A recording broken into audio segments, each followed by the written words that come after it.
7 de diciembre de 2011. Resistencias al contacto. Se acerca el día de la exposición y otro trabajo requiere la mayoría de mi tiempo. El resto, mi hija y mis quehaceres cotidianos. ¿Cuál es ese otro trabajo? 2 audiodescripciones teatrales, es decir, contarles a las personas ciegas lo que ellas no ven. Para ello tengo que ver la obra varias veces, buscar los huecos en los que no hay diálogo ni sonido importante, para en ellos colar mi voz, para que les haga de ojos. Sin contarles mi obra de teatro, sino facilitando su percepción de la obra que se está representando. Se supone que tiene que ser lo más objetiva posible, sin interpretaciones por mi parte, y al mismo tiempo necesito, a veces, ser lo más concisa posible, concretar el máximo de información en el mínimo de tiempo posible. La poesía es de lo más concentrado que yo conozco y de lo menos objetivo, más partiendo de la base de que los actores no son objetos. Yo no soy un objeto y las personas ciegas tampoco son objetos. De hecho, los objetos que hay en escena y más en esta segunda obra de la que estoy haciendo el guión, ahora pierden su cualidad de objetos al estar configurados intencionalmente para afectar al espectador. Son un fondo que emerge como figura conforme se desarrollan las escenas. Desisto, pues, del intento de ser objetiva por el de transmitir la imagen, y si no me da tiempo, intento transmitir la emoción en la descripción, si eso me ahorra palabras. ¿Qué es lo obvio? Depende del punto ciego del receptor, depende del punto ciego del emisor, depende de las interferencias en el canal de comunicación y de 1000 cosas más. Ahora mismo, las interferencias conscientes que yo tengo en la realización de este trabajo son mi gato en mi regazo, mi disgusto ante la idea de copiar y copiar trozos de libros y mi mente, que galopa en 1000 direcciones, una de ellas el otro trabajo, la audiodescripción. Trato de integrarlos en lugar de evitarlos. Me viene ahora, al pensar en lo obvio, la idea del boceto de un cuadro y las distintas maneras en que lo desarrolla cada pintor. ¿Qué colores utiliza? ¿Qué privilegia? ¿Qué matiza? ¿Qué esconde? ¿Hasta qué punto se permite alejarse del objeto abocetado? ¿Hasta qué punto el objeto sigue siendo reconocible? ¿Hasta qué punto eso importa? Si en vez de tocar nuestra razón y sus vitrinas etiquetadas, toca nuestra emoción, nos afecta, nos emociona, nos mueve del lugar desde el que observamos el objeto, nos coloca en un nuevo ángulo vital, pues la función del arte es redefinir la realidad. Y la función de la terapia también. Por eso para mí la terapia es un arte y un oficio. Imagino ahora una escuela de pintores. Me la imagino en el Renacimiento, porque elijo la pintura de la que sé tan poco, con un maestro consagrado con varios ayudantes. Algunos alumnos vienen de casas ricas y otros de casas humildes. Algunos vienen hartos de comer y otros apenas con agua y pan duro en el estómago. Y por supuesto, el objeto a representar es un delicioso bodegón de fruta. Otro día es un desnudo femenino. Y el más joven de los aprendices tan solo plasma en su lienzo una figura difuminada, apenas reconocible, que tiembla. De hecho, es el temblor lo que difumina la figura. Transmite el temblor con su lápiz. La modelo cubre su desnudez y abandona el taller. Al pasar junto al lienzo del chico, se reconoce. Se gira y lo mira a los ojos. Ahora es el chico el que tiembla. Ella sonríe e inclina su cabeza en señal de agradecimiento. ¿Qué es lo obvio? Punto ciego, resistencia, trabajo teórico. Pensando en el libro de los Granchotto, Fenomenología y Gestalt, imagino la utilización de qué colores inhiben nuestros aprendices. Yo desde luego me he resistido mucho tiempo a los tonos pastel. ¿Y para qué? Y voy más allá. La representación de qué figuras evitan por no usar esos colores y cómo lo hacen cuando no tienen más remedio que usarlos. ¿Hasta qué punto sus cuadros no parecen siempre los mismos desde el punto de vista cromático? Me los imagino agobiados por su falta de creatividad porque sencillamente no ven los demás colores, son ciegos a ellos. Han olvidado que un día, por H o por B, inhibieron la necesidad de utilizarlos y con ella cambiaron la tonalidad y los temas de todos sus cuadros. Una rosa es una rosa, es una rosa, es una rosa. Mecanismos interruptores del contacto. Confluencia, introyección, proyección, retroflexión y egotismo. Confluencia. «Píntame una rosa roja», le dijo la modelo al salir. «Yo, con tal de estar a tu lado, te pinto lo que tú quieras, corazón, como si la quieres verde, con tal de estar aquí juntitos los dos». Introyección. «Aunque la verdad es que las rosas son rosas, de ahí su nombre», dijo el chico, que de tanta sangre estaba cercenado para el rojo. Era incapaz de usarlo porque no contrastaba con su fondo encarnado. El maestre me lo dijo y todo el mundo lo sabe. Las rosas de toda la vida de Dios, son rosas. Proyección. «Pues Pierre pinta unas rosas rojas bien bonitas», dijo la chica sonriendo a otro chico que había pintado su desnudez con una definición fotográfica y sin un asomo de temblor. «Pero eso es porque Pierre», dijo bajando mucho la voz el chico y acercándose a su oído, «no ve la realidad como es. Tiene algún problema con el rosa y no lo utiliza nunca. Yo creo que como tiene un fondo tan pastel de fresa, pues no le destaca el rosa. Y además, yo creo que me tiene celos, porque estás hablando conmigo». Retroflexión. En ese momento, Pierre se acercó a la chica con un dibujo de una preciosa rosa roja. El chico se puso blanco como el papel que esperaba su rosa roja. Pasó la página y miró el delicado dibujo del despertar de un capullito de rosa rosa. De hecho, era casi toda verde aún, pero un tímido pétalo rosa se abría paso ante la atenta mirada de un adolescente con la cara apoyada en su libreta. «Sí, la verdad es que esto es un pastel», dijo el chico y comenzó a acuchillar su dibujo a conciencia, hasta que no quedó ni rastro, ni de la rosa ni de la adolescente. Egotismo. Que sí, dijo mirando a todos, que ya sé que yo tengo algún problema con el rojo y me lo miraré, pero que en esta escuela se pasan con el rojo, que no estáis a la altura de un pintor tan sensible como yo, que yo ya he estado en un montón de escuelas y siempre pasa lo mismo, que valoran mi sensibilidad, pero tienen problemas con el rojo.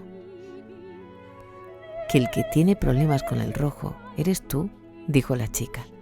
Ya, que me he equivocado, que dicen que yo tengo problemas con el rojo. Pues sabes, dijo la chica acercando sus labios rosas a los encarnados labios del chico.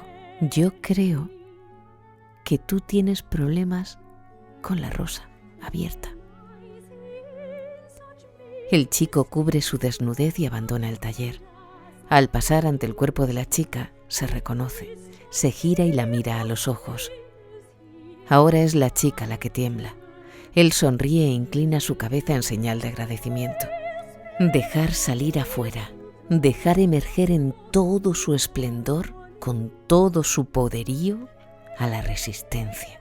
Sacarla del desván al salón principal, ponerla ante los propios ojos y los de los compañeros de grupo para contrastarla con el entorno presente, con el organismo presente y sentir si aún la necesitamos.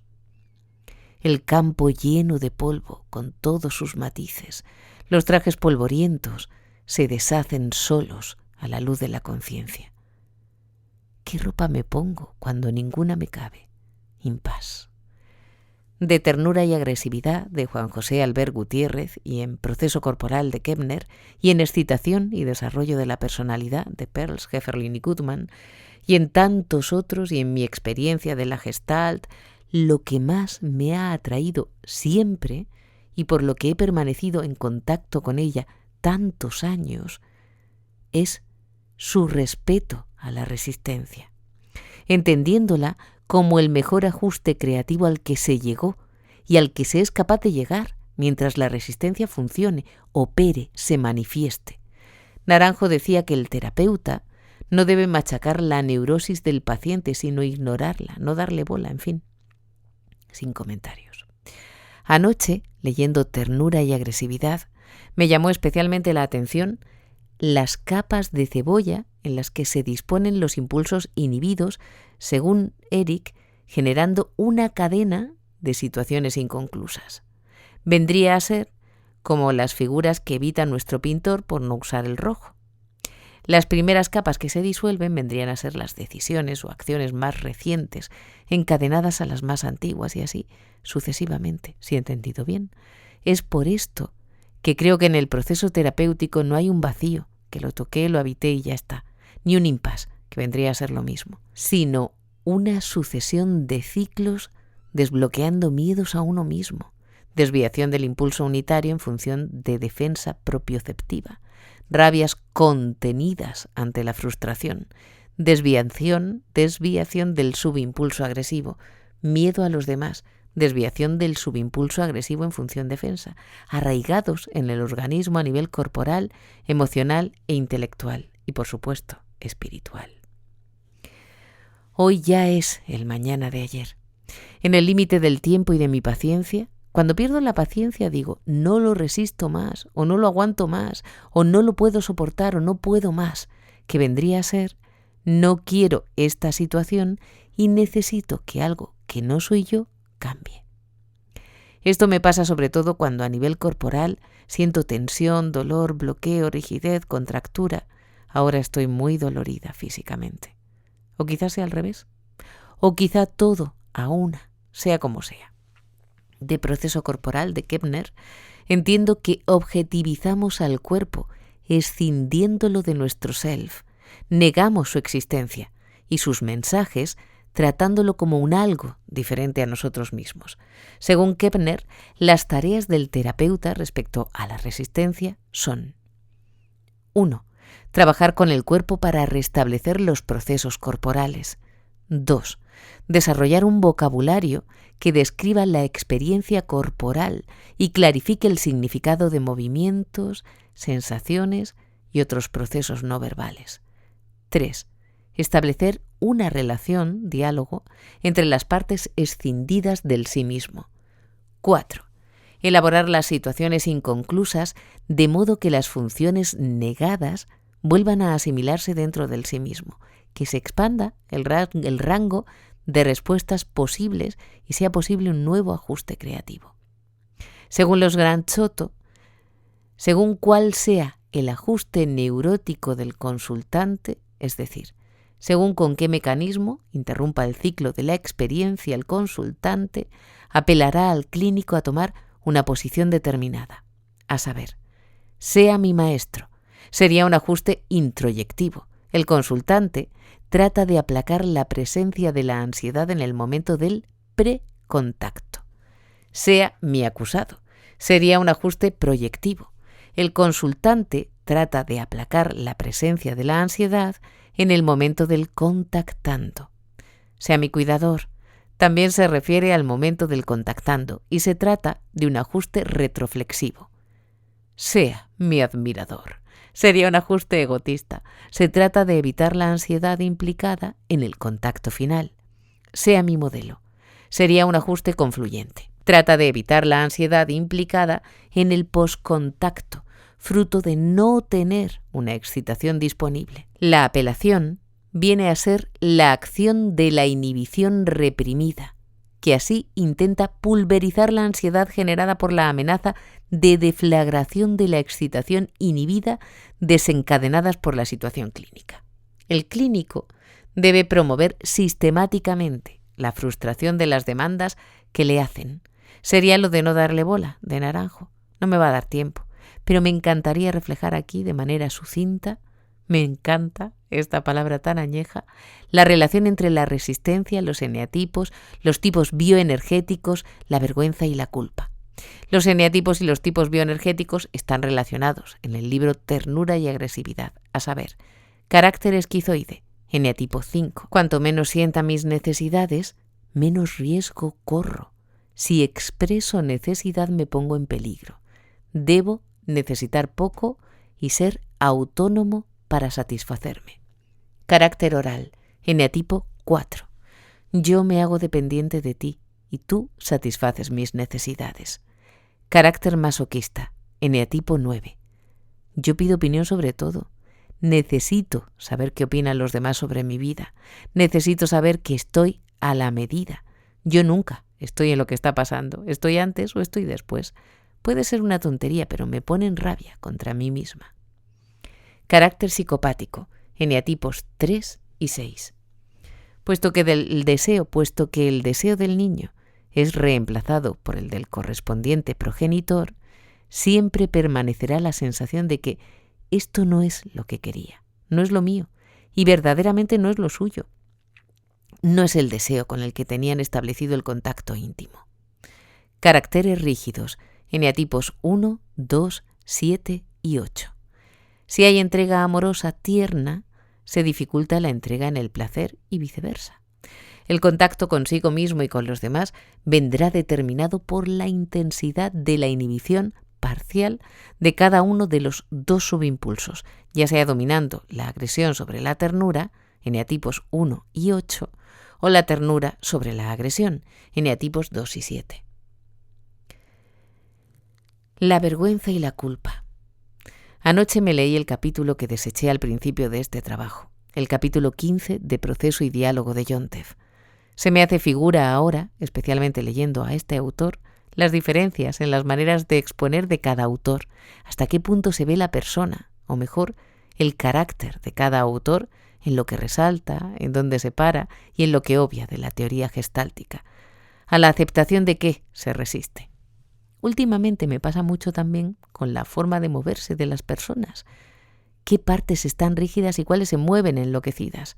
Ahora me atrae un movimiento bello más que un cuerpo bello. Ahora me alejo de un movimiento disonante más que de un rasgo poco agraciado. Por supuesto, conmigo misma también me pasa, también lo hago. A la aceptación de qué movimiento me resisto. Antes de comentar la relación con la vergüenza y la culpa, me interesa plasmar aquí un apunte del libro de Peñarrubia, de su capítulo del ciclo gestáltico.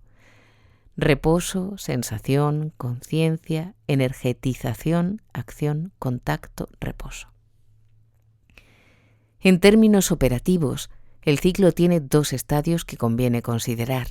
Una fase preparatoria, sensación, conciencia, energetización, confluencia, introyección, proyección, y una parte resolutoria, acción, contacto, retirada, retoflexión, deflexión, egotismo.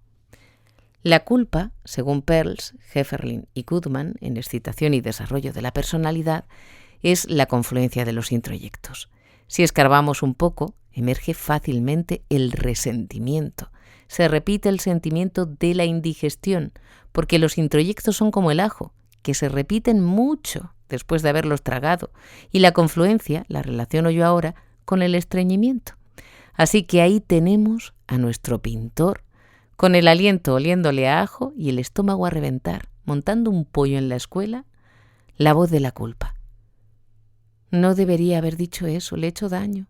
¿Cómo puedo ser así? Soy un monstruo. Eso no se hace, eso no se dice, eso no se toca. No soy mi ideal y además el que soy hace daño a los demás.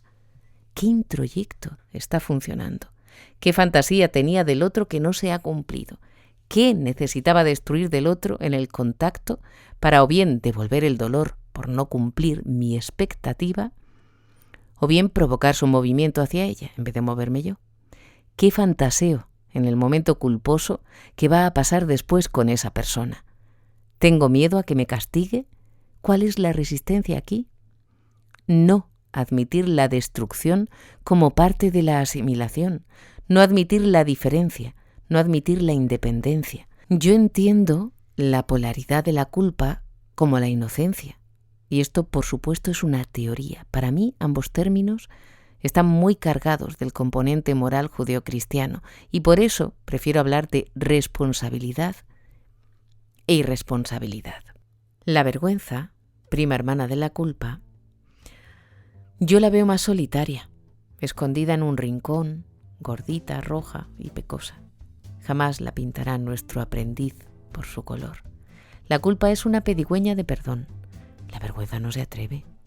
La vergüenza solo quiere volver a las entrañas de la tierra para que nadie la vea, porque es imperfecta, porque no lo consiguió. Merodea por la escuela de pintores y se esconde tras los árboles. A veces se disfraza y así sí se atreve a asomarse.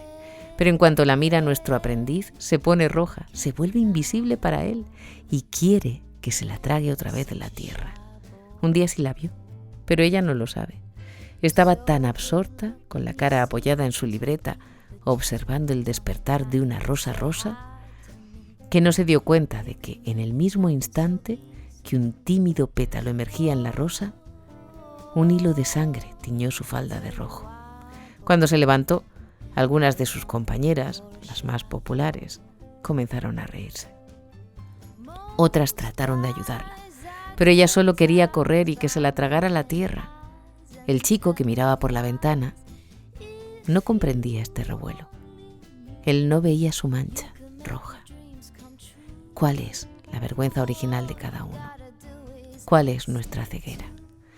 Delicadeza y contraste se me ocurren a mí como necesarias en el acompañamiento del emerger, absolutamente personal e intransferible, de las respuestas a estas preguntas.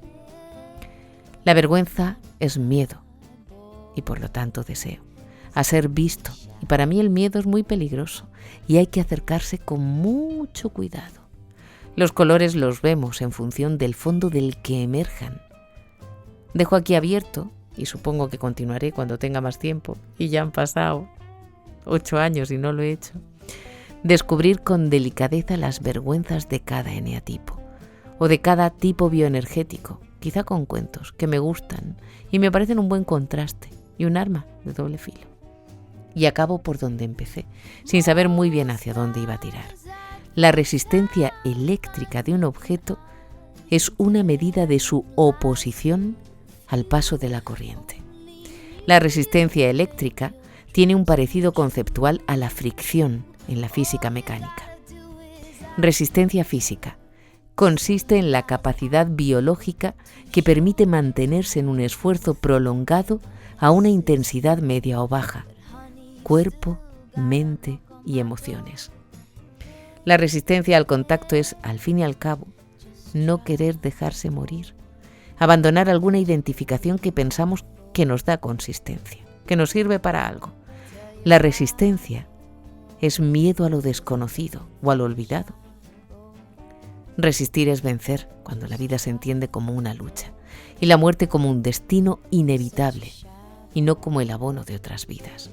La resistencia nace del aislamiento y el aislamiento alimenta la resistencia y debilita la vida. Yo, budismo, muerte. Bibliografía: Yo, hambre y agresión, de Pearls, edición Los libros del CTP. Excitación y desarrollo de la personalidad, Pearls, Hefferlin y Goodman, ediciones Los libros del CTP. Fenomenología y Gestalt, Müller Gran Soto, Cuatro vientos. Ternura y agresividad, Juan José Albert Gutiérrez, edición Mandala. Proceso corporal, James E. Kepner, Manual moderno. Proceso y diálogo, Gary Yontef, Cuatro vientos.